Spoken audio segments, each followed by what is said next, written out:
الحمد لله رب العالمين والصلاة والسلام على إمام الأنبياء والمرسلين سيدنا محمد وعلى آله وصحبه أجمعين.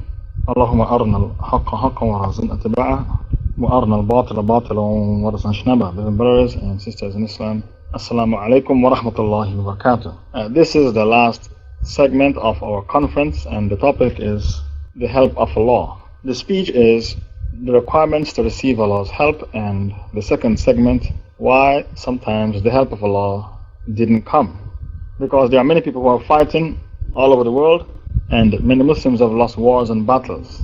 Like the Egyptians went to war with the Israelis. So we are going to discuss the requirements to receive Allah's help, and then we're going to discuss why sometimes the help of Allah Ta'ala didn't come.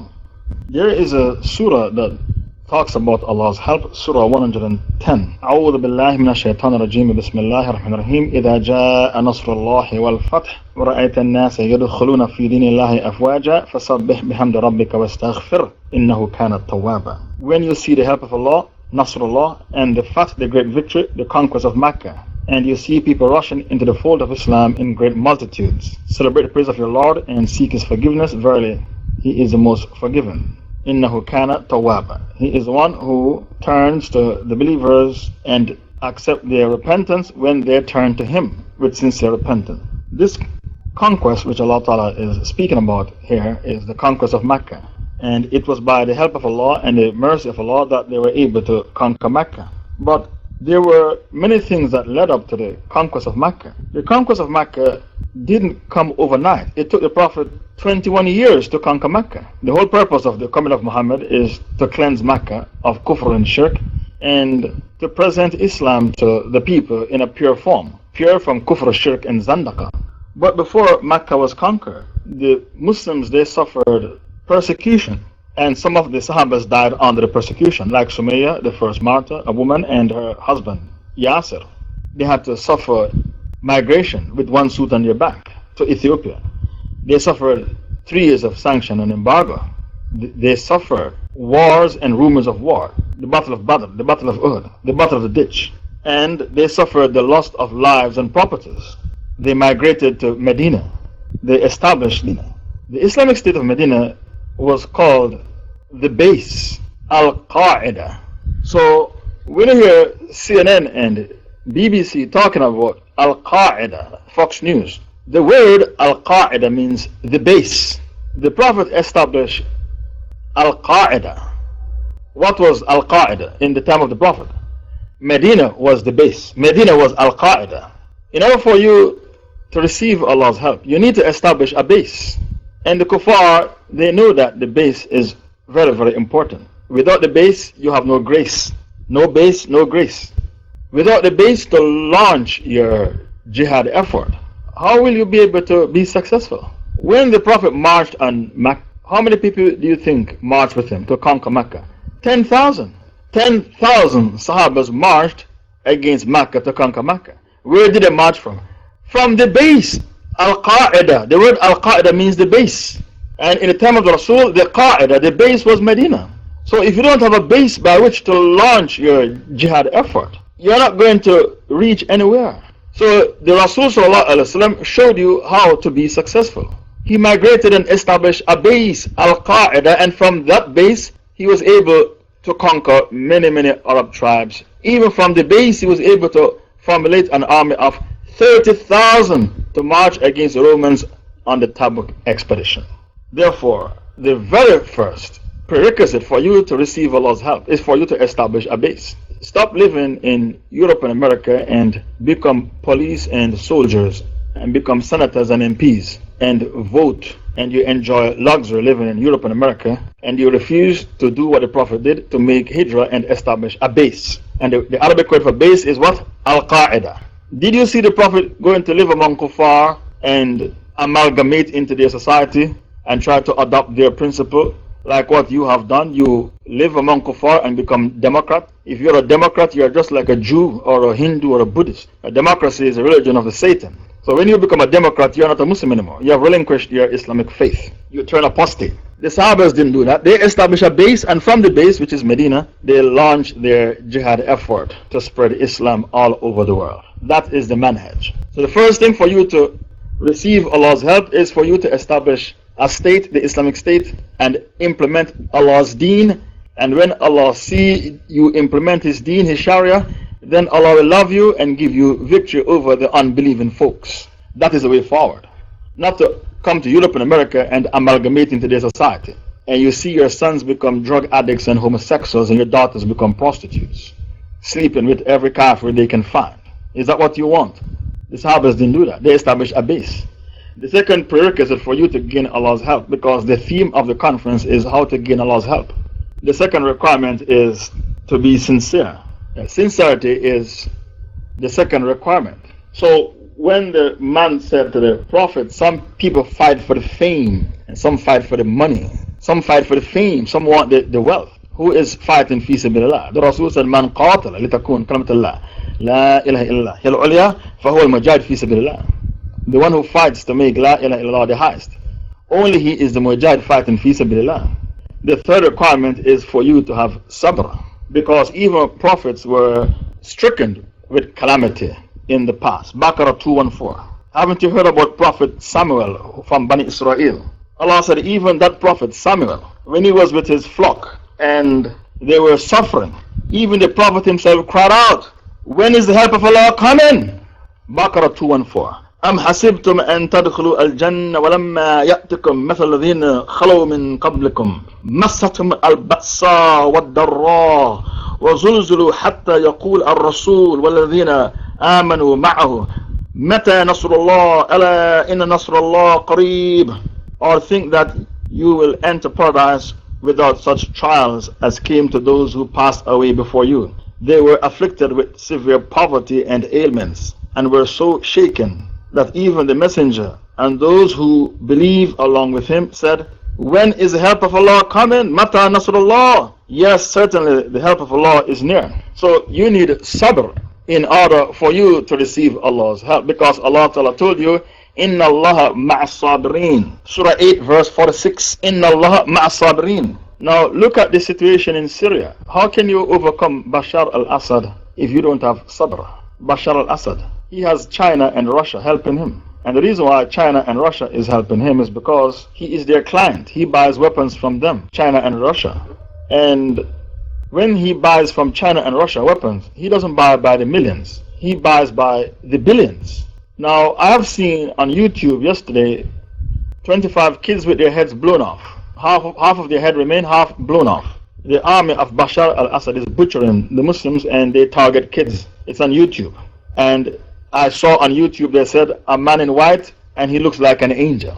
So it's all over the internet. An angel is in Syria, and the angel picked up a man off the street, a 16-year-old boy who was killed in the town of Hula. That's all over the internet. An angel in Syria. Even the admins can find the link.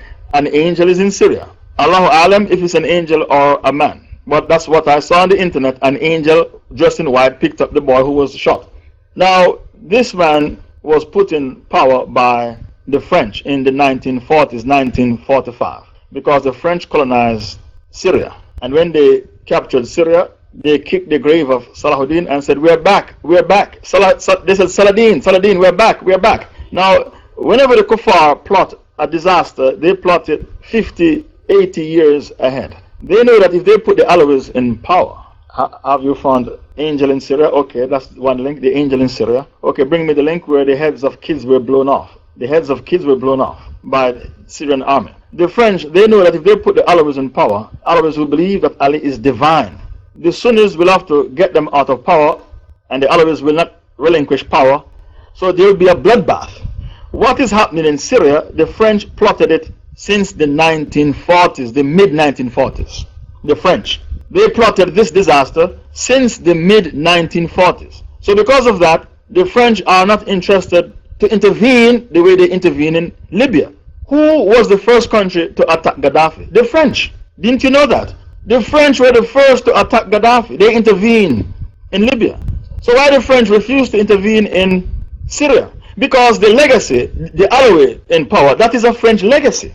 Whenever the colonial powers occupy your country and they give you independence, They always leave behind a disaster so that there will be a war and rumors of war forever and ever until somebody is exhausted and they can't fight anymore. So the disaster that you see in Syria, this is a French legacy and a French concoction. A French legacy and a French concoction. Now you have seen a link in front of you, Syrian children killed by Shiites. Your common sense should tell you, if they hate Abu Bakr and Umar with a passion, listen to the point I am making. If the Shiites hate Abu Bakr and Umar with a passion, how can they love you? Your common sense should tell you it's impossible for them to love you. And your common sense should tell you for them to kill kids, Muslim children in Syria, it's like drinking a glass of water for them. It's easy for them because they hate you with a passion. If they hate Abu Bakr and Umar, then it's impossible for them to love you. Totally impossible. Yet we have gullible Sunnis who want to sign a land, who want to go into a land alliance with Shiites. Gullible Sunnis who want to go into alliance with Shiites. So the third requirement for you to get Allah's help is sabr, because Allah said, Inna Allah ma'a sabirin. And Imam Shafi said there is a surah which Allah revealed in the Quran. Had Allah revealed that surah by itself in the Quran, it would have been sufficient to guide mankind to the straight path. What surah? Wal asr. Innal insana lafi khusr. Illa alladhina amanu wa amilu salihati wa tawasaw bil haqq wa tawasaw bis sabr. By time, verily man is in a state of loss, except those who believe and work righteous deeds, and encourage each other to hold fast to the truth, and encourage each other to have sabr. وَتَوَيْصَوْا بِالْحَقِّ وَتَوَيْصَوْا بِالصَّبْرِ. Why Allah spoke about the haqq, hold on to the haqq, and then Allah said have sabr? Because when you hold on to the haqq, it's like holding on to hot fire coal. Have you ever have a barbecue and you see the fire coal in the barbecue? That fire coal with the blue flames? To hold on to the haqq is like holding on to hot fire coal. So in order for you not to let it go, you need sabr. This is the reason why Allah said, وَتَوَيْصَوْا بِالْحَقِّ وَتَوَيْصَوْا بِالصَّبْرِ. So sabr is the third requirement for you to receive Allah Ta'ala's help. And because of that, Allah said in Baqarah 45, وَاسْتَعِينُوا بِالصَّبْرِ وَالصَّلَاةِ. Seek help in patience and prayer. وَإِنَّهَا لَكَبِيرَةٌ إِلَّا عَلَى الْخَاشِئِينَ. And this is difficult except for those who keep a lowly spirit, those who are pious, those who are God-fearing, those who are humble. Baqarah 45. وَاسْتَعِينُوا بِالصَّبْرِ وَالصَّلَاةِ. Now, the fourth requirement for you to receive Allah's help is firm Islamic leadership, or wise Islamic leadership. And because of that, Allah said in Nisa 59, يَا الَّذِينَ آمَنُوا أَطِيعُوا اللَّهَ وَأَطِيعُوا الرَّسُولَ وَأُولِي الْأَمْرِ مِنكُمْ. Or you believe, obey Allah and obey His Messenger and those who are in authority from among you. Without a Khilafah system, you can't solve the problems in the Muslim world. And with the Khilafah comes the Muslim army. And the Muslim army should be at least 50 million soldiers. At least. Indonesia can provide 2 million soldiers. Pakistan 2 million. India 2 million. Bangladesh 2 million. Between Indonesia, Pakistan, Bangladesh, India, they can provide 8 million, 2 million each. Egypt 1 million. We should have an army of 50 million soldiers. And we should be able to conquer the world with these soldiers, 50 million, with the right aqidah. But you need a caliph. Now, why do you think the kuffar, they panicked about the word khilafah? Because they know what it entails. For us not to have an army of 50 million soldiers, well trained, to conquer any country we want to conquer, to run all over the world and conquer the entire world, this is a disaster. Because Allah Ta'ala said, وَقَاتِلُهُمْ حَتَّى لَا تَكُنْ فِتْنَةً وَيَكُونَ الدِّينُ كُلُّهُ لِلَّهِ. Fight them till there is no more fitna, until Allah alone is worshipped in the land. If we had an army of 50 million soldiers, do you think the problem of East Timor could have occurred? East Timor found oil and they said, that's it, we want to be independent of Indonesia. East Timor, they found oil. And then the white man encouraged them to be independent, and then the white man said, okay, give us the contract to dig the oil because we fought for your independence. If we had an army of 50 million soldiers, do you think the problem of Palestine can exist? Jews occupy our third holy city. You think that could exist? If we have an army of 50 million and no Shiite is allowed to be in the army, no Shia. How can you have a Shiite in the army? That's ridiculous. Or a Qadiani, or a Goofy Sufi, a Brahmin. The 50 million soldiers, they have to be Ta'if Mansura and Firqa Najia with the Aqidah of Ahlul Sunnah wal Jama'ah. You have a Shiite in your army. Do you want what happened to Musta'sim happen to you? I've told you a million times what happened to Musta'sim. He had a Shiite as his confidant, his advisor. And while he was advising the Caliph, he was spying for the Kuffar. And he caused Baghdad to fall to the Tatars. Is that what you want?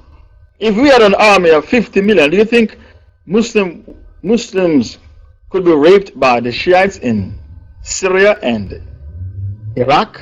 Do you think the Crusaders could have occupied Iraq and Afghanistan with an army of 50 million? How is that going to be possible? But there is no Khilafah without an army.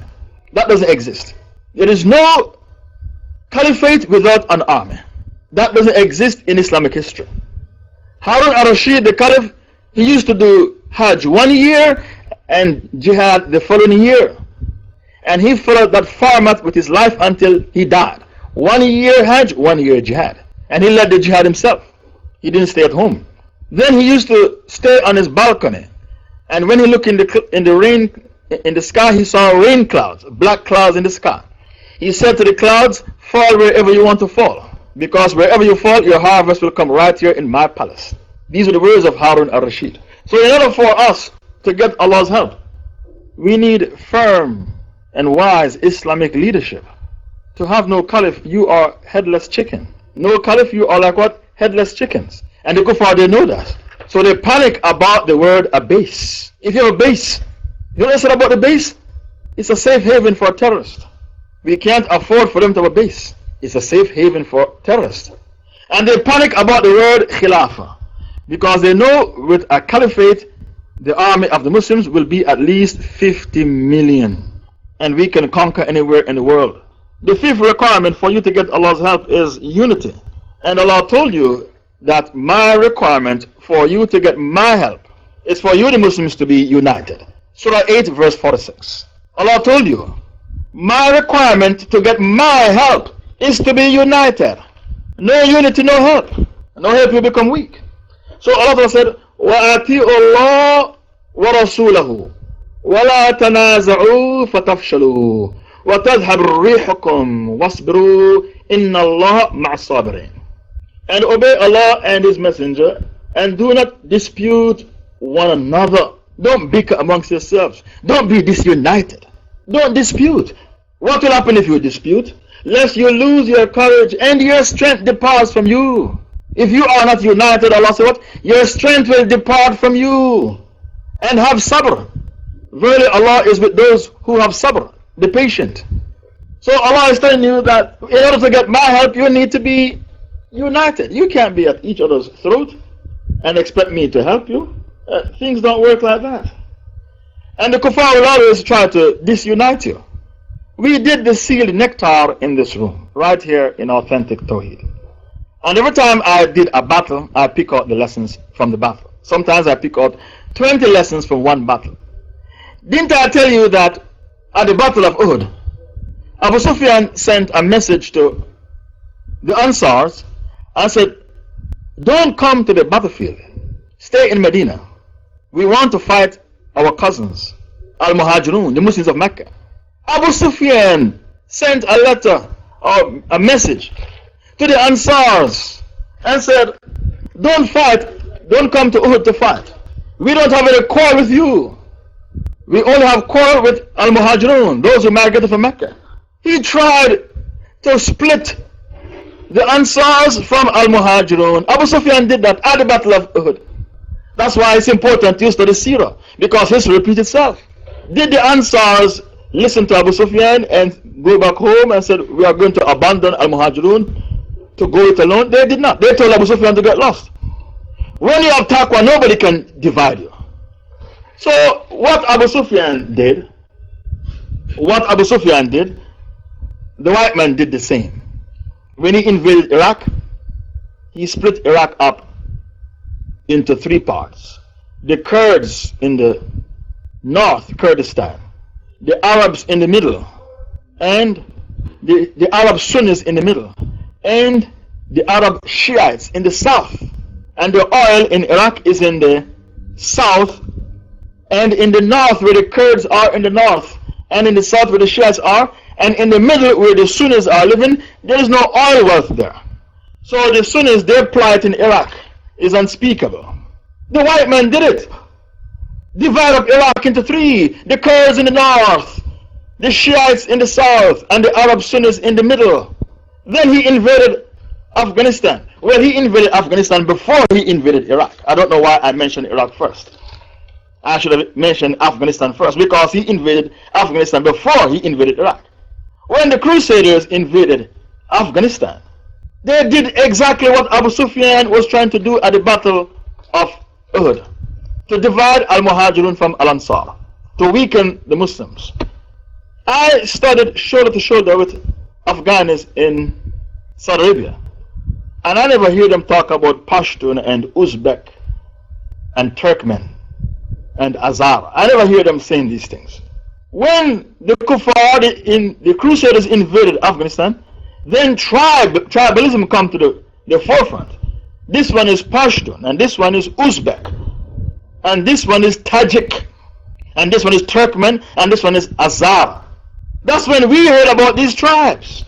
It's called divide and rule, divide and conquer.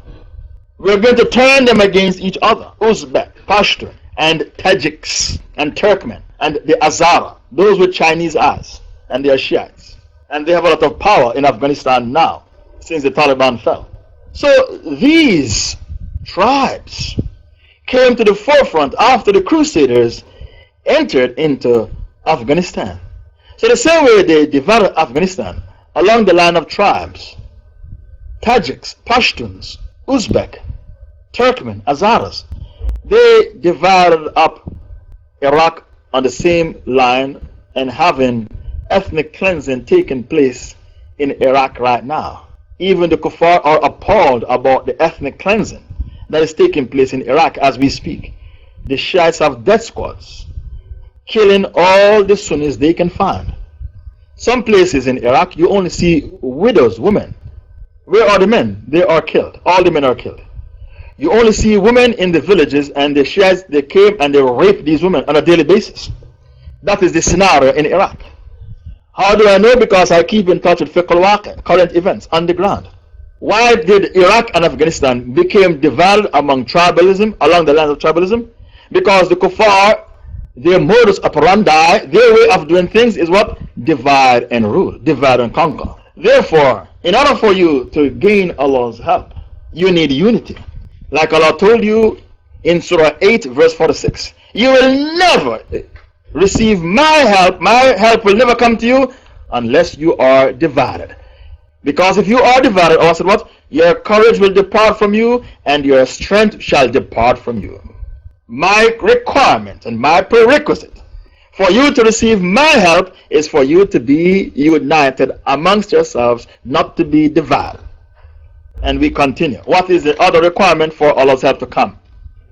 The other requirement, but before I tell you the other requirement, let me remind you of an ayah, Surah 8 verse 73.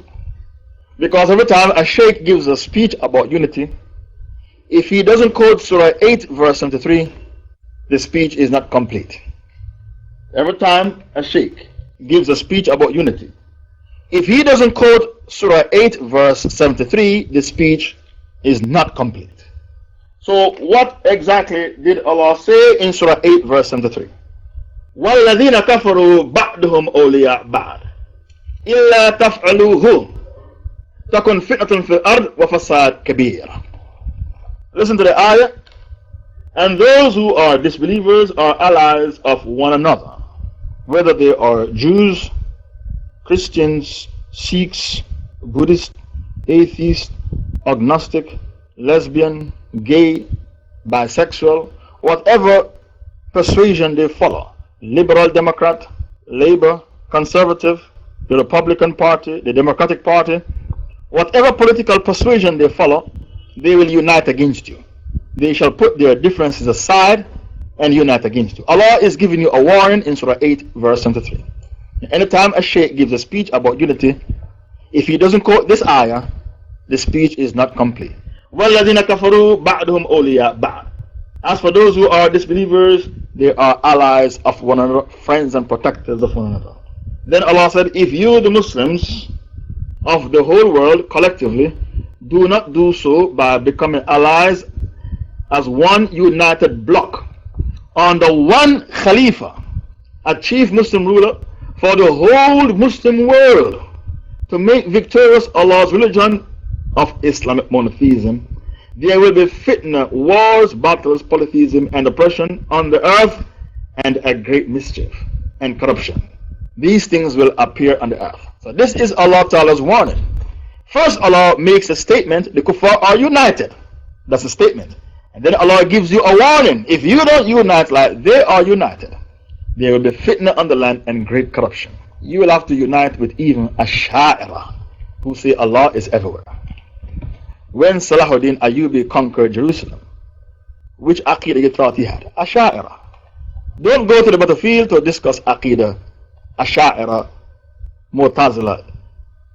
Deal with the immediate problem. Muslim women are raped and our oil is stolen. Our masajid are desecrated. And the Quran is being burnt and used for target practice by the Crusaders. Deal with the immediate problem.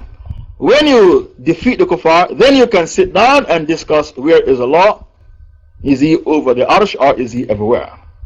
Deal with Aqidah after you solve the immediate problem. The immediate problem is that your oil is stolen by the millions of barrels a day. Millions of barrels a day are stolen. Your women are raped. Your scholars are rotting away in prison. And your masajid are desecrated. This unity is so important, you have to unite with even the Ash'a'ira and the Mu'tazila. As for the Zaydi Shiites, you can't unite with the Zaydis of Yemen. Not anymore. Because the Zaydis of Yemen, they have converted recently to becoming 12ers. Did you know that? They now make takfir on Abu Bakr and Umar. The Zaydis of Yemen never used to make takfir on Abu Bakr and Umar. That's a new phenomenon. That's why you have to keep in touch with fiqh al-waqi'. 20 years ago, you could pray behind a Zaydi. They didn't make takfir on the Sahabas. Not anymore. Because the Iranians went there with petrodollars and converted them to 12ers. So Zaydis don't exist anymore. They have now become 12ers.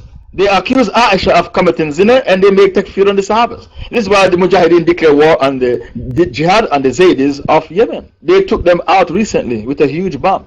Maybe the admins can bring that link. They took them out, a lot of them. Because the Zaydis have now been converted to the Aqidah of the 12ers of Iran, in which they said the Quran is corrupted, Aisha committed zina, and Abu Bakr and Umar are kuffar. So if you are entertaining the idea of uniting with Zaydis, I'm afraid you are mistaken. You are mistaken, and you are out of touch with fiqh al-waqi', because there are no more Zaydis left, they have become 12ers. The seventh requirement you need, the seventh requirement you need to get Allah's blessing is taqwa. Because Allah told you in Surah 65, verses 2 to 3, مَن يَتَّقِ اللَّهَ يَجْعَلْ لَهُ مَخْرَجًا وَيَرْزُقْهُ مِنْ حَيْثُ لَا يَحْتَسِبُ. I'm sorry, the fifth is unity, and the sixth is taqwa. Sorry, six is taqwa. Six is taqwa. And Allah Ta'ala said, مَن يَتَّقِ اللَّهَ يَجْعَلْ لَهُ مَخْرَجًا. Whosoever fears Allah, Allah will provide for you an opening, a makhraj. Makhraj means your back is against the wall and you think you're finished. Your back is against the wall, you think you're finished. And then Allah provides for you an opening. That's called a makhraj. You are desperate. Your back is against the wall and you think you're finished. But here Allah comes along and Allah provides a makhraj for you. Did you know that some people, they can't urinate and defecate because they have no makhraj? A makhraj means an opening to get out of trouble. They need some tubes in their system to urinate or to defecate. That's also called a makhraj. Makhraj means your back is against the wall, you are desperate, and then Allah opens an opening for you to come out of trouble. Allah said, in order for me to come to you and help you with my makhraj, you need taqwa. That is the sixth requirement for you to receive Allah Ta'ala's help. Taqwa. Umar al-Khattab, when he was sending Sa'd ibn Abu Waqqas to fight the Persians, the Persians were laughing at the Muslims and said, we outnumber you 12 to 1. And they were laughing at the Muslims and said, your bow and arrow are inferior to our weapons. They call it big needles. They call the weapons of the Sahabas big needles. It's called psychological warfare. When you laugh at an army, you defeat them psychologically. Before the Americans invaded Afghanistan, they called them a ragtag army. That is a propaganda warfare, psychological warfare. Ragtag army. Don't try to come up against a superpower. You're a ragtag army. So how comes the in a quagmire for 10 years? That is, the Persians did the same thing. They used to laugh at the Sahabas and say, your bow and arrows, they are big needles. They can't defeat us.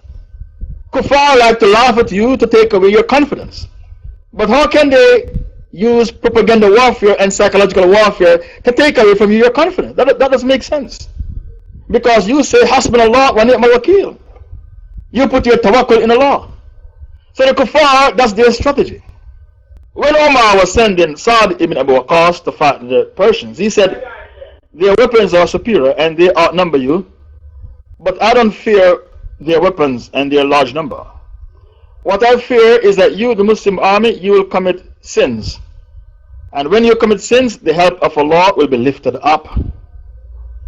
So, based upon the statement of Omar, one of the reasons why Allah's help is lifted up from the Ummah is too many sins. If you commit too much sins, various types of sins, if you commit sins, Allah's help will be lifted up.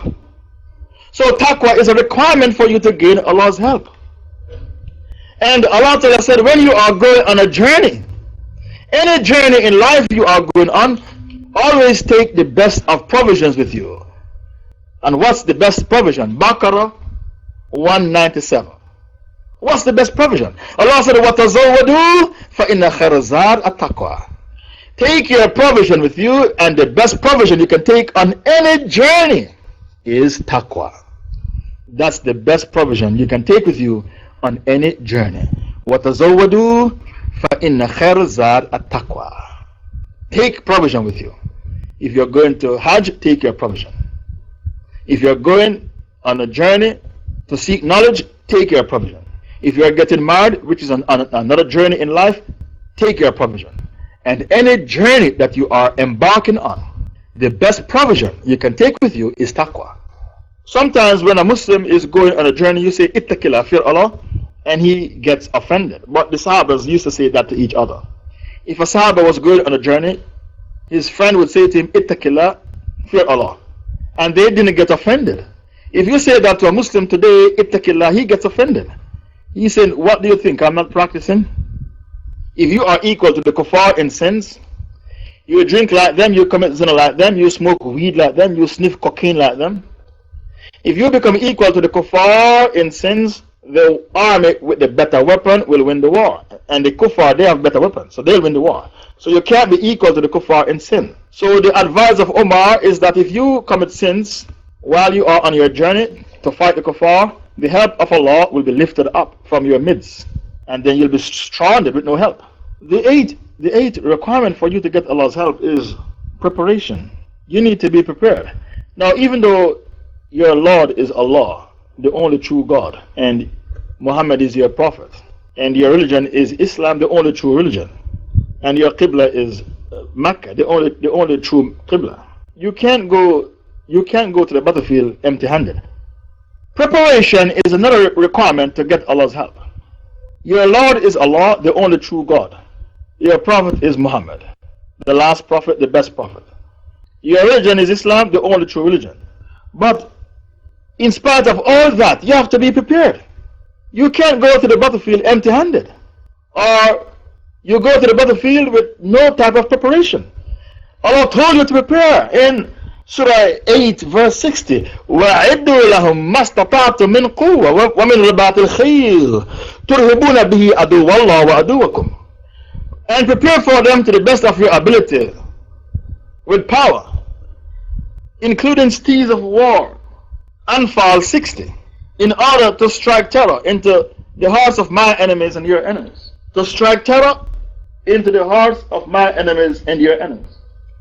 And other enemies that you don't know about. Only Allah knows them, the hypocrites. You don't know they are fake Muslims. Strike terror into their hearts as well. How do you know when a person is a fake Muslim?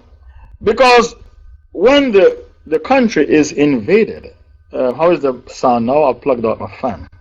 When the country is invaded, the hypocrites, they spy for the invaders and they translate for them. These hypocrites are very, very dangerous. The fake Muslims Allah spoke about in Surah Anfal verse 60. Allah said, other enemies that are out there who are going to stab you in the back, you don't know them, I know them. How do you know hypocrites? They spy for the invaders, they translate for them. The Americans in Afghanistan, they don't know Pashtun language and Uzbek language, the Tajik language, they don't know these languages. So how do they get by? The hypocrites translate for them, spy for them. And they don't know the hills of Tora Bora, the terrain in Tora Bora. Do you think the Americans know the terrain in Tora Bora? So who helped them? The hypocrites. They know the terrain and they know the language. They are very, very dangerous. And Allah told you in Surah 63, they are the real enemies. These munafiqeen that are spying for the kuffar and tell them about the terrain. Allah said they are the real enemy. Therefore beware of them. Surah 63 verse 4. Humul adu fahdharuhum qatalahumullah anna yufakun. Surah 63 verse 4. They are the real enemies, so beware of them. When a Muslim country is invaded, they spy for them and they translate for them. And they take them on the journey to show them how to conquer the country. They know the terrain and they know the language. Therefore, a munafiq is very, very dangerous. And because of that, Allah said, they're real enemies, therefore beware of them. So, preparation is a requirement. Preparation is a requirement for you to gain Allah's help. Allah didn't say, go to the battlefield empty-handed. Allah said, prepare with the best of weapons you can find. So that you can have quwwah, power. The Prophet said, Ala innal quwwata ar-rami. Verily, your strength is in your firepower. Ala innal quwwata ar-rami. What the Prophet said? Ala innal quwwata ar-rami. Your strength is in your firepower. So Allah says, strike terror in the hearts of the kuffar and the hypocrites. Surah 8, verse 60. And in Tawbah 73, Allah said, O Prophet, wage jihad against the kuffar and the munafiqeen. Tawbah 73. O Prophet, wage jihad against who? The kuffar and the munafiqeen. Waghlid alayhim, and let them find harshness in you. Ala innal quwwata ar-rami. So in Anfal 60, Allah said, strike terror into the kuffar. In Tawbah 73, Allah said, fight the kuffar and the hypocrites. Because they are partners in kufr, shirk, zandaka, and hypocrisy. One helped the other. Why the kuffar were able to invade Iraq, the hypocrites helped them. Why they were able to invade Afghanistan, the hypocrites helped them. Anytime a Muslim country is invaded, expect the hypocrites to help them. That's their modus operandi. And they can't change. The ninth requirement is for you to have tawakkul. Because whenever you are going to the battlefield, the shaitan is going to use waswasa for you to. The shaitan is going to use people to say to you, don't bother go for jihad because you're going to lose. You need to put, tawakkul means to put your trust in Allah. They did the same thing against the Sahabas, and Allah spoke about it in Surah 3, 173. When the Sahabas were going to the battlefield in Medina, the hypocrites said, a huge army is going to fight you. Therefore, fear them. And what did they say? Hasbunallah wa ni'mal wakeel. Allah said, when they said to them, fear them, it caused them to grow in Iman. I caused them to grow in Iman. And they said, Hasbunallah wa ni'mal wakeel. Hasbunallah. Allah alone is sufficient for us, and He is the best disposer of our affairs. Hasbunallah wa ni'mal wakeel. So at all times, the hypocrites are going to say, don't bother go to the battlefield. Because you're going to lose. You can't stand up against the Tomahawk cruise missiles, the Daisy Cutter missiles, the Apache helicopter, the F-16 Tomcat, the Tomahawk cruise missiles. You can't stand up against that. The Bradley tanks, the Challenger tanks, the Chinook helicopter, the Black Hawk helicopter. You worried about the Black Hawk helicopter? Haven't you heard about Black Hawk down? Those helicopters, they came down. So after you do your preparation with weapons and jihad training, then you put your trust in Allah. Because when the man came to the masjid, he said to the Prophet, should I let my camel go and then put my trust in Allah? The Prophet said, no. Tie your camel, then put your trust in Allah. That's what the Rasul said to the man. So you do your training, your jihad training, and you go with weapon to prepare for them like Allah commanded you. Allah didn't give you a choice. Allah commanded you. Surah 8 verse 60. Prepare for them to the best of your ability with power, with weaponry, to strike terror into the hearts of my enemies and your enemies, and other enemies that you don't know about. Secret kuffar, hypocrites, secret enemies of Islam. They are only waiting for a Muslim country to be invaded to take sides with the Crusaders against you. Like what hypocrites did in Afghanistan and in Iraq. They translate for them and they spy for them because they know the language and they know the terrain. No crusader can successfully occupy a Muslim country without the help of the hypocrites. Impossible. Because the crusaders, they don't know the language and they don't know the terrain. And they pay these kuffar a lot of money in US dollars or euro to spy for them and to help them to conquer the country. So after you have done your preparation and your jihad training, you put your trust in Allah. Like the Sahabas did, like Allah told you in Surah 3. The other requirement to gain Allah's help is continuity on the jihad. You can't abandon jihad. You need continuity. Because the Rasul said, مَا تَرَكَكُمْ الْجِهَادِ إِلَّا ذُلُّ. Whenever a people abandon jihad, they become zullu, the lowest of the low in the land. And the Rasul said, Al-Jihad mad ila yawm al-qiyamah. Jihad is compulsory on you until yawm al-qiyamah. Al-Jihad mad ila yawm al-qiyamah. You need continuity with the jihad. You have to do what Harun al-Rashid did. Harun al-Rashid, 1 year he would go for Hajj, the next year he would conquer a country.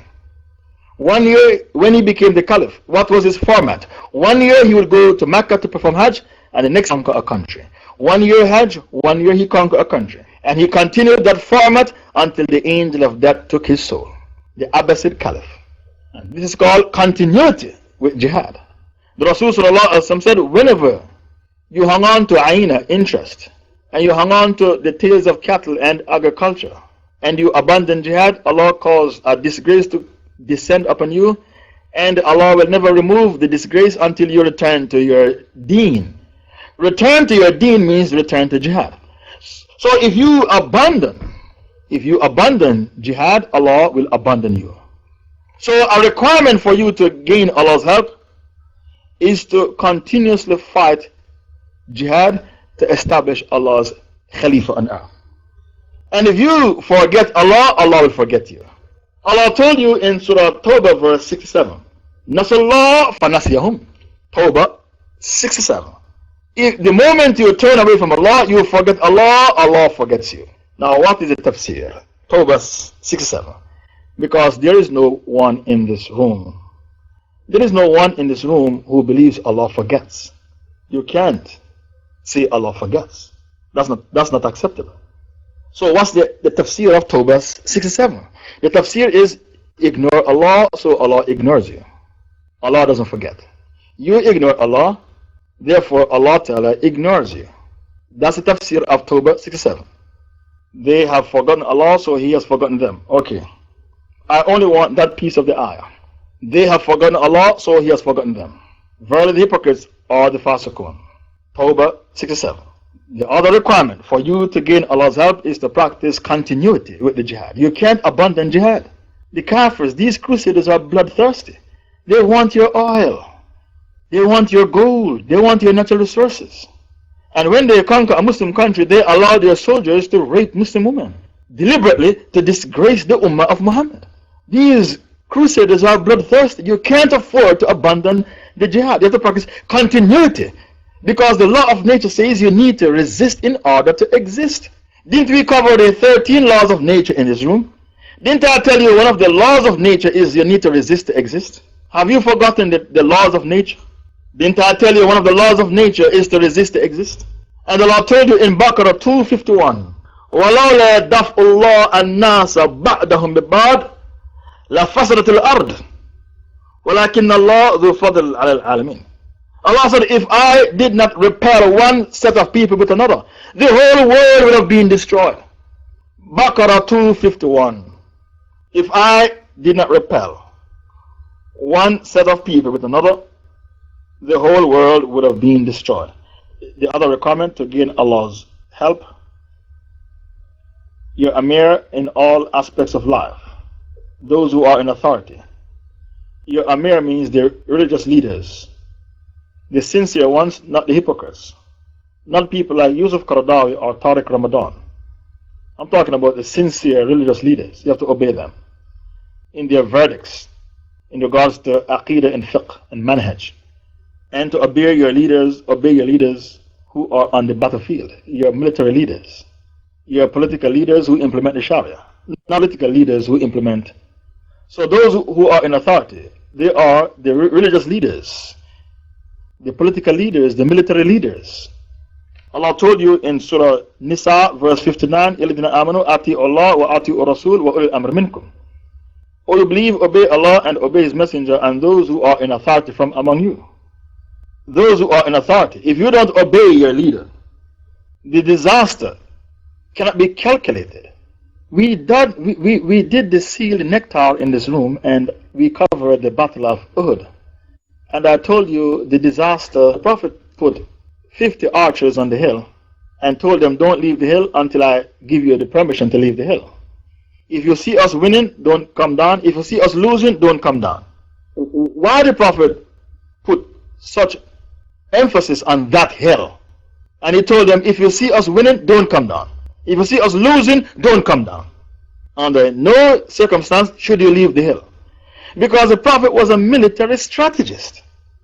Not only was he a father, a husband, a prophet, an arbitrator in the courts between disputed tribes, disputed people. The Prophet was a military strategist. Don't you see where Allah said in the Quran, Surah 3, 121, إِذْ غَدَوْتَ مِنْ أَهْلِكَ تَبَوِّئَ الْمُؤْمِنِينَ مَقَاعِدَ لِلْقِتَالِ. You left your household, O Muhammad, after Fajr in the early morning, first on the battlefield, to show them their positions on the battlefield. Surah 3, 121. You abandon your household to go to the battlefield in the early morning to position the believers on the battlefield, to show them their positions on the battlefield. The reason for that, why the Prophet emphasized the importance of that hill at Uhud, is because he was a military strategist. That's why he emphasized the importance of the hill. They didn't obey the Prophet. They dashed down from the hill when they saw the kuffar retreating. And because of this disobedience, they lost the battle. So they were concerned why we lost the battle. Why? Allah answered them, when good comes, it's from Allah. When bad comes, it's your own doings. Surah 4, verse 79. What did Allah say in Surah Nisa 79? When good comes, it's from Allah. If bad comes, it's your own handiworks. Did you obey the Prophet? Why did Allah's help lifted from you at Uhud? Why? Why Allah's help got lifted up from you at Uhud? Because you did not obey Islamic leadership. So when good comes, it's from Allah. When bad comes, it's your own doings. Don't blame anyone, blame yourself. So I put it to you, one of the requirements to gain Allah's help is for you to obey Islamic leadership. If you don't obey Islamic leadership, don't expect Allah's help to come. It will never come. The other requirement for you to gain Allah's help is that you should have the correct creed. The correct creed, you can't get no help from Allah. If your creed is wrong, how can you get help from Allah? That's not possible. Allah's help will come when you have the correct creed. Because Allah said, إِنَّمَا يَتَقَبَّلَ اللَّهُ مِنَ الْمُتَّقِينَ. Now let's take a look at Yasir Arafat. Since we're talking about creed and the help of Allah, why Allah's help didn't come. Yasir Arafat was fighting the Jews for some 30 years to liberate Palestine. And Allah turned away from Yasir Arafat and didn't help him. The creed of Yasir Arafat was Arab nationalism. Abdullah Azam was in Palestine. He said to them, when they were fighting, is there any religion behind your struggle? They said, no. There is no religion behind our struggle. We are fighting in the name of Arab nationalism. So Abdullah Azam said, you're on your own, and he left the Palestinians to go and do jihad in Afghanistan. and it was his effort with Osama bin Laden, they defeated the Soviet Union.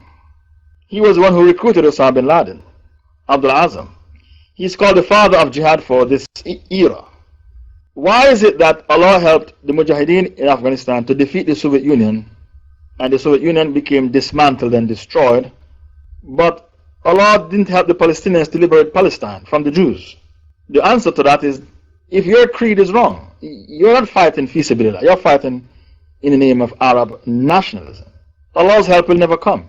The Afghans, when they were fighting to kick them out of Afghanistan, they didn't say we are fighting in the name of Afghani nationalism. Because a lot of the people who went there to fight were not Afghans, they were foreigners from all over the Muslim world. That he was fighting the Jews in the name of Arab nationalism. And Allah turned away from Yasser Arafat and didn't help him.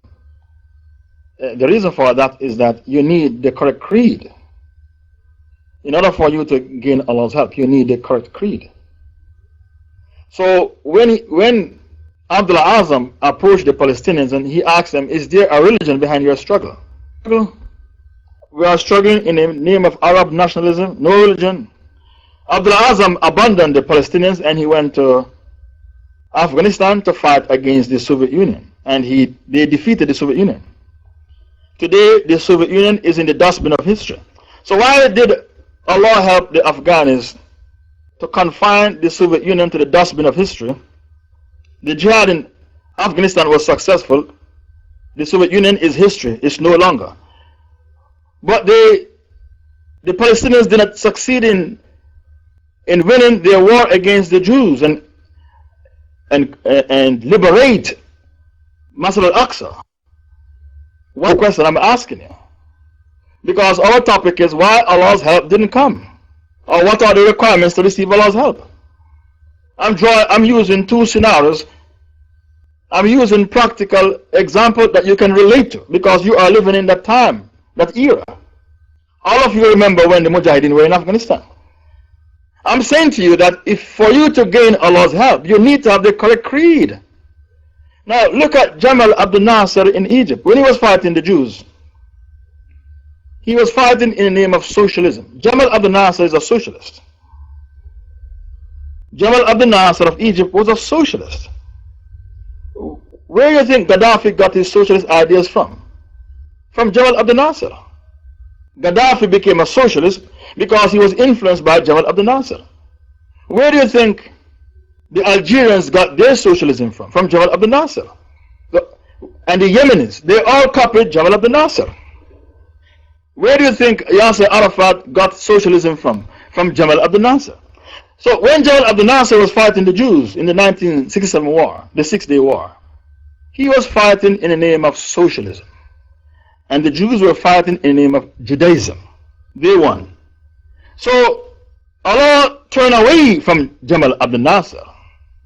Jamal Abdel Nasser. Why? Because if you are fighting and your creed is wrong, Allah will never come to your help, your rescue. One of the requirements to gain Allah's help is that you need the correct creed of the Jews in the name of socialism. And one, all the Muslims in the world will become socialists. Do you follow? So why should Allah help socialism? That would be a fitna for the Muslims. All the Muslims in the world will become socialists and apostate from Islam. So Allah made sure that they did not win the battle against the Jews, because they were fighting in the name of socialism. So one of the requirements for Allah's help to come to you is that you need to have the correct creed. You can't go to the battlefield in the name of Taghut. Socialism is Taghut. Capitalism is Taghut. Democracy is Taghut. You can't fight in the name of Taghut and expect Allah to help you win the battle. Then you become a fitna for the Muslims. The Muslims are going to apostate and follow you with your kafir aqidah, your socialism aqidah, your Taghut aqidah.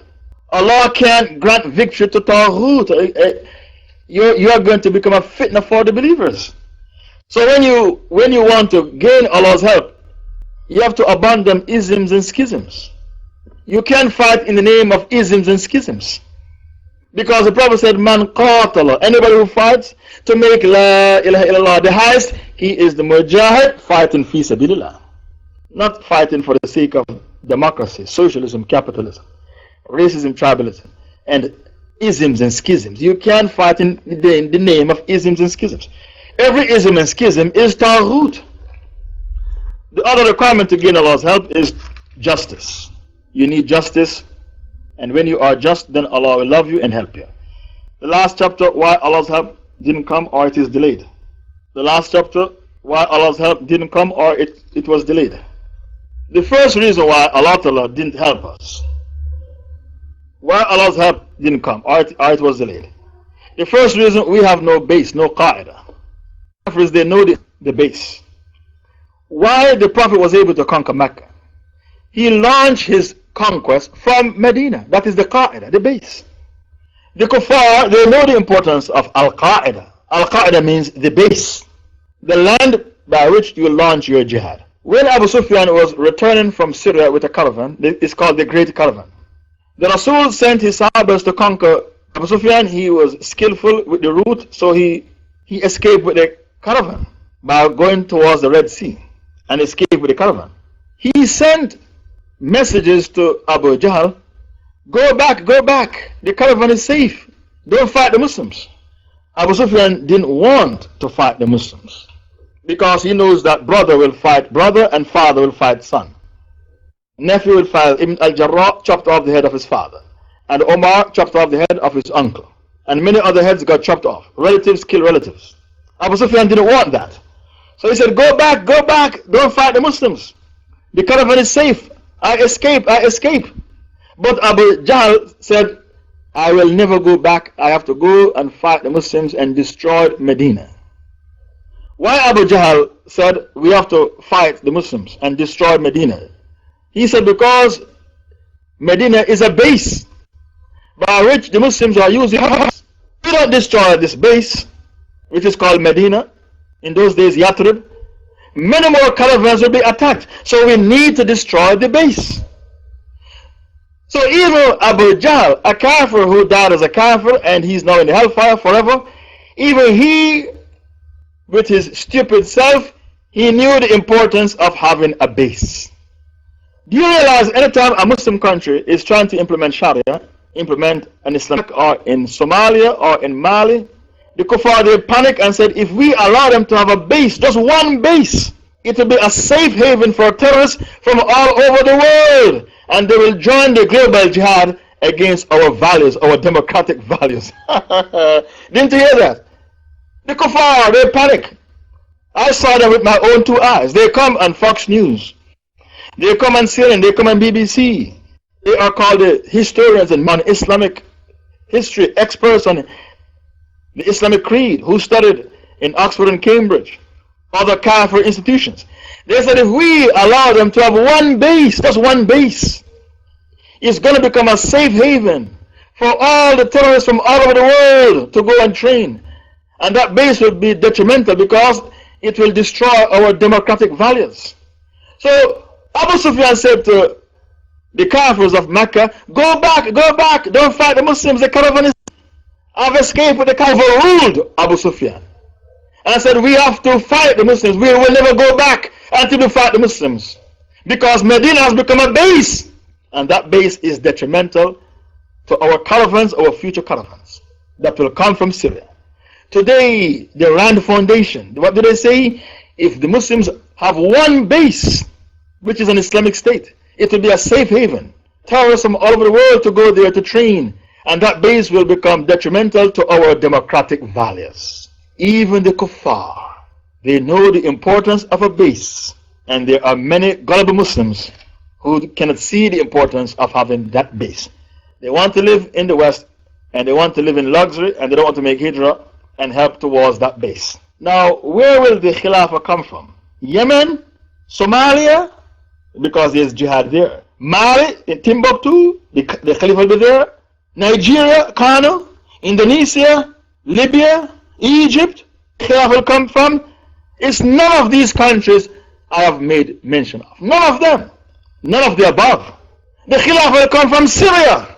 If you think it will come from Somalia, Yemen, Afghanistan, it means you are not acquainted with the hadith of the Rasul sallallahu alaihi wasallam. The Rasul said judgment day will never come until Jesus, the son of Mary, Isa and Maryam, descend among you on the white minaret of Damascus between the shoulders of two angels. And Jesus will decline and say the Iqamah wasn't called for me. You the Muslims, you lead each other in Salah, and Jesus will pray behind the Muslims. Who will lead Jesus in Salah? The Khalifa will lead him in Salah. The Khalifa in Syria. So that's the land where the Khilaf will come from. Not Afghanistan or Yemen or Mali, Timbuktu or Somalia. Right there in Syria. So what is happening in Syria right now with Bashar al-Assad? You are yet to see history unfolding. What is happening in Syria is a purge. How can Jesus descend when Alawites are on the ground? That's not acceptable. Okay, shukran for finding the hadith about Jesus coming back in Syria, in the white minaret of Damascus.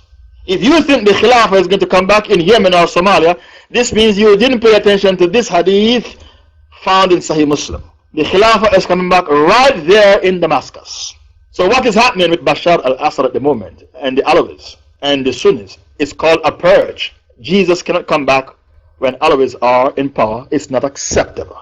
The place where the Caliph will come back is right there in Syria, Bilad al-Sham.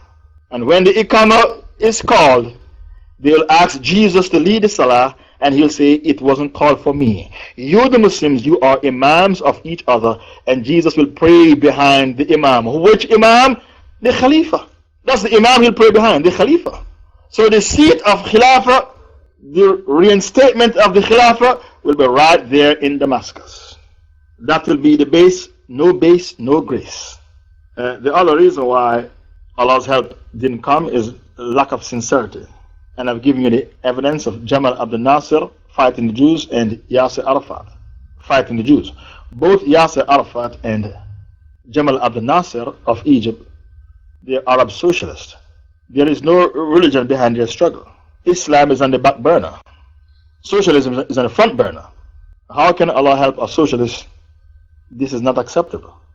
The revolutions, which is called the Arab Spring, in Tunisia, Egypt, Libya, and Yemen, is called the Arab Spring. These revolutions are fake. The people in Syria, the people in Egypt are still crying. They are still suffering. None of these revolutions can be classified as an Islamic revolution because they did not bring about Sharia. They brought about a government to please and appease the kuffar of the West, the Crusaders. So you're not allowed to rejoice about the Arab Spring because none of these revolutions were Islamic revolutions. They were fake revolutions. They had nothing to do with Islam.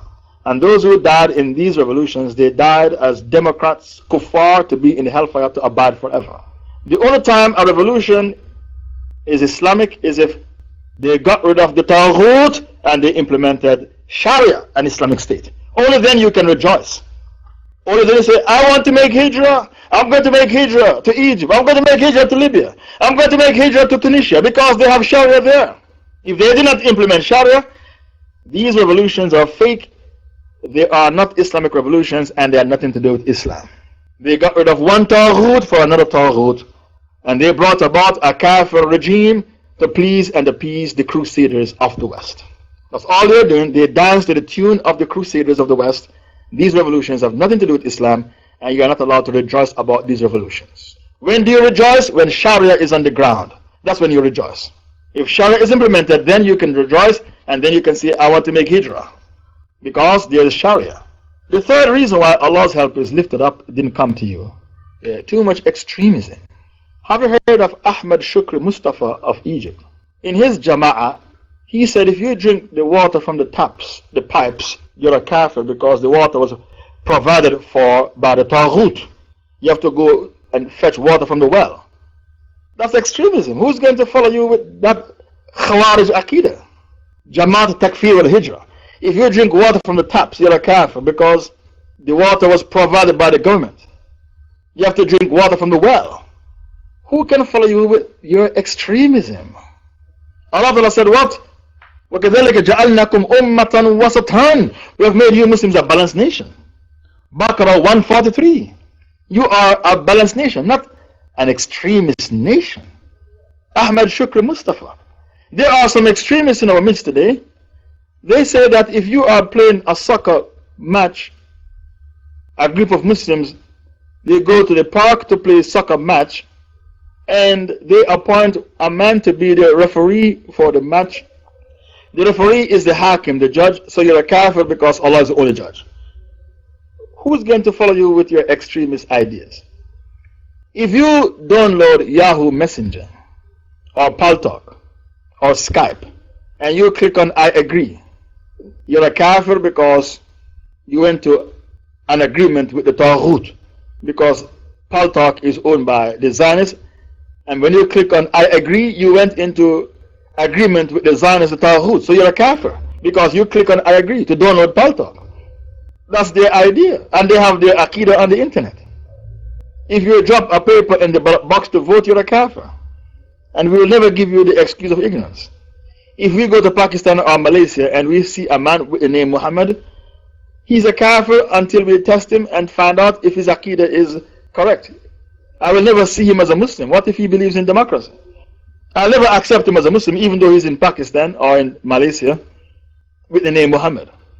I don't believe in giving people the benefit of the doubt. He's a kafir until I vet him, I test him, ask him a question, what do you think about democracy? Where is Allah? Is Allah everywhere or is Allah over the arsh?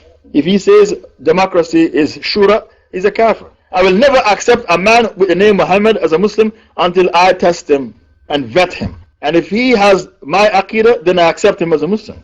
If he doesn't have my Aqidah, he's a kafir. That's their Aqidah. That's what they are preaching. That is what they are preaching. All the Muslims who homeschool their kids in the West, they are kuffar. Because in school, they teach the kids that Jesus is God, or if it's a state school, men came from monkeys, Darwinism. To be gay is normal. If you don't homeschool your kids, you're a kafir. That's their Aqidah. So many times, Allah's help didn't come to a group because of their extremism. They have lost the middle path. They didn't take the middle path in deen. They kill sisters who don't wear hijab. That's what they used to do in, well, I'll tell you the country, in Algeria. They make takfir on sisters who don't wear hijab. And they kill sisters who don't wear hijab. Because they rely upon a hadith in which some women came to see Aisha and they wore clothing which was revealing clothing. And Aisha said, any woman who dressed like that, she doesn't believe in Surah Nur. Aisha said what? Women who dress like this, exposing their bodies, they don't believe in Surah Nur. So they said, look, Aisha said they don't believe in Surah Nur. That means we are going to kill anybody who we found without wearing a hijab. We are going to go on a killing spree. All the women who don't wear hijab, we are going to kill them one by one. And they used the hadith of Aisha. Some women came to Aisha and they wore revealing clothing. What did Aisha say? Women who dress like that, they don't believe in Surah Nur. He said, that's it. Aisha, the mother of the believers, she said, anybody who dressed in revealing clothing, they don't believe in Surah Nur. We're going to go on a killing spree. We're going to kill all the women who don't wear hijab. And then they lose the moral support. They battle for hearts and minds. They've lost the battle for hearts and minds. The kafirs, they like when you are an extremist. Why? Because you have lost the battle for hearts and minds. So one of the reasons why Allah's help is lifted up from you, there's too much extremism. You have lost the middle path. You are supposed to take the middle path in deen, but you did not. You have become an extremist. So you, with your extremism, you have lost the hearts and minds of the people. Boko Haram has to be careful. Boko Haram might lose the hearts and minds of the people. In Algeria, the jihad was lost because they have lost the hearts and minds of the people. The other reason why Allah's help was lifted up, you were infiltrated by munafiqeen and fake. I think that's the fourth reason why Allah's help was lifted up. You were infiltrated by munafiqeen. If somebody gives you a glass of Zamzam water to drink, you'll drink it happily because it's Zamzam coming all the way from Mecca. If somebody gives you a glass of Zamzam to drink and urine is in the water, he dropped urine in the glass of water, you will never drink it because the water is contaminated and it is unfit for human consumption. Only Hindus believe in drinking their own urine. Likewise, when you have a jihad effort, what the kuffar do, I give an example in Algeria. When the jihad was launched, how did they destroy the jihad effort? They sent murderers and rapists to infiltrate the mujahideen. And they went to the homes of women. They raped women and they threw the kids from 5 stories, 6 stories, all the way to the ground. They go into the apartment buildings, rape women, and threw the kids, 2-year-old kids, from 5-story buildings, 6-story buildings, kill the kids. And they said, we are Mujahideen, we are Mujahideen. Even Channel 4 made a documentary about it. The GIA in Algeria. They were infiltrated. And Channel 4 said they were infiltrated. The person who made the documentary said they were infiltrated by fake jihadists. And when they became infiltrated by fake jihadists, they lost the hearts and minds of the people. Channel 4 said when they were raping the woman, she grabbed onto his beard and the beard came off in her hand. And the man who was raping her was saying, Allah is a dog, Allah is a dog. And she said, no Muslim can utter such words of blasphemy. The beard of the man came off in her hand while he was raping her. And he was saying the worst things about Allah. She said, no Muslim can utter such blasphemy. So, the quickest way to destroy a jihad effort is to infiltrate the Mujahideen with fake jihadists, rape women and kill children, so that you will lose the hearts and minds of the population. The French did it in Algeria and destroyed the jihad in Algeria. The quickest way for the jihad to be lost, to send people who got released from prison, murderers and rapists, to join the Mujahideen, rape women, kill children, and declare yourself, we are the Mujahideen, to turn the entire population against you. Infiltration is very, very dangerous for a jihad effort. That is the quickest way to turn an entire populace against the Mujahideen. The French did it in Algeria, and they were very, very effective because the jihad in Algeria has been lost. Algeria has been lost. Forget about Algeria, it's lost. Concentrate on Iraq, Afghanistan, Somalia, Mali, Yemen, especially Yemen. Concentrate on Yemen. Because for somehow they haven't been able to infiltrate the Mujahideen there. Algeria, we can forget about Algeria, it has been lost. Maybe we can come back to Algeria some 5, 10, 15 years later, but not right now. It has been lost. Because infiltration took place. And they have lost the hearts and minds of the population. Another reason why Allah's help is lifted up, a total lack of taqwa. When you are of the Mujahideen and you commit sins, Allah's help will be lifted up. Like Omar told Sa'd ibn Abu Waqqas. So the other lesson, a total lack of taqwa.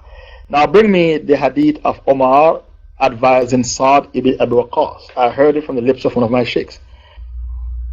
When Omar ibn al-Khattab dispatched the army of Sa'd ibn Abu Waqqas to the battle of Qadisiyah, he advised him, fear your sins more than you fear the enemy, as your sins are more dangerous to you than your enemy. We Muslims are only victorious over our enemy because their sins outnumber our sins, not for any other reason. If our sins were equal to those of our enemy, then they would defeat us due to their superiority of numbers and resources. A very famous saying of Omar. Ibn Kathir al-Bidayah wa Nihaya. Okay, you found the Takhrij, Ibn Kathir al-Bidayah wa Nihaya. No volume, no page. Never mind, I will accept your Takhrij. Please bear with me, I only have 5 minutes left. A total lack of taqwa caused Allah's help to be lifted up from the Ummah of Muhammad. The other reason, a lack of unity. When you are not united, Allah's help will be lifted up from you. Surah 8 verse 46. Allah told you in Surah 8 verse 46, when you are not united, don't expect me to help you. وَأَطِيعُوا اللَّهَ وَرَسُولَهُ وَلَا تَنَازَعُوا فَتَفْشَلُوا وَتَذْهَبْ رِيحُكُمْ وَاصْبِرُوا إِنَّ اللَّهَ مَعَ الصَّابِرِينَ. And obey Allah and His Messenger, and do not dispute with one another, lest you lose courage and your strength departs. So Allah is saying, you want me to help you? Sort yourself out. Be united. If you are united, then I will help you. Not until you are united, don't expect my help to come to you. My help is only for the people who are united. Surah 8 verse 46. My help will be lifted up from you, from your midst, the moment you are disunited. The Muslims lost Spain. Why? Because they started to fight amongst themselves. If you study the history of Spain, it will tell you that the Muslims, they lost Spain when they started to fight amongst themselves.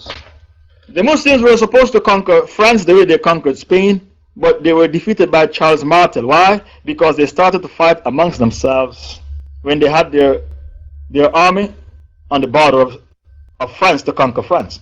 The Muslims were supposed to conquer Austria, but why they didn't conquer Austria the way they conquered France? Because they started to fight amongst themselves. Actually, the Shiites were plotting to topple the Caliph. Can you believe it? The 12ers were trying to topple the Caliph, and the Caliph called the army back to protect his chair. So the Shiites, they saved Austria from being conquered. Shiites will always stab the Muslims in the back because they are Jews of the Ummah. Actually, they are worse than Jews. Expect them to stab the Muslims in the back at all times. And please bear with me, I only have about 5 minutes left. Another reason why Allah's help was lifted up from the Ummah: too much kufr, shirk, zandaqa, hypocrisy, heresy. Too much kufr, shirk. Too much ridda, apostasy, heresy, and hypocrisy. Too much apostasy, heresy, and hypocrisy. That's why Allah's help is lifted up. Have you heard about Kashmir? They are fighting to liberate Kashmir from the Hindus. Too much kufr, shirk, apostasy, heresy. Apostasy, heresy, and hypocrisy. Apostasy, heresy, and hypocrisy. Too much nifaq and zandak and ridda. Have you ever met them in your life? 99% of them are Brahmins, grave worshippers. So how can Allah help you to liberate Kashmir? You're not even a Muslim. You're the Kashmir, you're a Brahmin, you worship the graves. You came into the room to debate us and you call somebody a monkey. Whenever we debate hypocrites, they always insult. You're racist as well. You're the Kashmiris, Brahmins, you're very, very racist. You love Hindus more than you love white Muslims and black Muslims. You think the Hindus are your brothers, not black Muslims or white Muslims. You're the Brahmin, that's how stupid you are. You're a 5-star kafir. In Kashmir, they worship the graves. They're not Muslims, they're Brahmins, grave worshippers. They recite Iyaka na'budu wa Iyaka nasta'in. You alone will worship and you alone will ask for help. Yet they leave the masjid and they went to the graves to do what? To pray to the graves. So when they recited Iyaka na'budu wa Iyaka nasta'in, they didn't believe it. It didn't come from their hearts, it came from their lips. And they are Muslims by culture, not Muslims by conviction. We don't want Muslims by culture, we want Muslims by conviction. So what makes you think Allah will help the Kashmiris to liberate Kashmir from the Hindus? When the Kashmiris fight with the Hindus, it's kafir killing kafirs. Because the Brahmins are kuffar, 5-star kafirs. And they hate Muslims. Nobody hates a Muslim like a Brahmin. Don't you see when America declared a crusade against Islam, the Brahmins helped America to destroy Afghanistan, allow them land space, airspace, and give them all the information they have about Afghanistan to bomb and kill Muslims? That's Brahmin for you. Haven't you heard about the Lal Masjid? They kill over 700 niqabis and hijabis in that masjid. And 700 hafiz, claiming that it's a stronghold for Al-Qaeda. And then they said to the Americans, give us more US dollars. Look, we kill over 1,500 niqabis and hafiz studying an alima course in the Lal Masjid, Islamabad. The siege of the Lal Masjid, that's Brahmins. That's when the Pakistani population realized that their army is a kafir army. They did not know before that it was a kafir army until the siege of the Lal Masjid, the Red Masjid in Islamabad. So a reason why Allah's help is lifted up is because you, the person who is fighting, your creed, too much kufr, shirk, ridda, nifaq, zandaqa. You need to sort out your creed. Allah will only accept your jihad effort if you are on the haqq. إِنَّمَا يَتَقَبَّلُ اللَّهُ مِنَ الْمُتَّقِينَ. That's what the son of Adam said to his brother. He said, why your sacrifice was accepted, but my sacrifice wasn't accepted? He was worried. Yes, Allah accepted your sacrifice, but Allah rejected my sacrifice. What he said to his brother, إِنَّمَا يَتَقَبَّلُ اللَّهُ مِنَ الْمُتَّقِينَ. Surah 5 verse 27. The sons of Adam, they did sacrifice. One sacrifice was accepted, the other was rejected. He said to his brother, why Allah accept your sacrifice, but not mine. He said to his brother, إِنَّمَا يَتَقَبَّلَ اللَّهُ مِنَ الْمُتَّقِينَ. Allah will only accept the efforts of those who are sincere, the muttaqeen, the pious. So how can Allah accept your jihad effort in Kashmir if you don't fight for the sake of Allah, or in occupied Palestine, anywhere in the world you are fighting? If your jihad effort is not for the sake of Allah, you have dodgy aqidah, strange ideas, Allah will never accept it. I'm sorry, Allah will never accept it. So one of the reasons why Allah's help is lifted up is because of your wrong aqidah. Too much kufr, shirk, too much hypocrisy, heresy, and apostasy. That's why Allah's help is not given to you. Too much hypocrisy, and too much heresy, zandaqa, and too much apostasy, ridda. This is one of the key reasons why Allah's help has been lifted up from the ummah of Muhammad sallallahu alaihi wasallam. I promise I'll speak for 2 hours. I hope I didn't go over the 2 hours. I'm not taking any questions. Allahumma ansur al-Islam wal-Muslimin. Allahumma ansur al-Islam wal-Muslimin. وأذل الشرك والمشركين ودمر أعداء الدين وانصر عبادك الموحدين وانصر المجاهدين في كل مكان. اللهم انصر المجاهدين في شيشان وفي صوماليا وفي العراق وفي أفغانستان وفي فلسطين وفي كل مكان. سبحانك اللهم وبحمدك أشهد أن لا إله إلا أنت نستغفرك ونتوب إليك.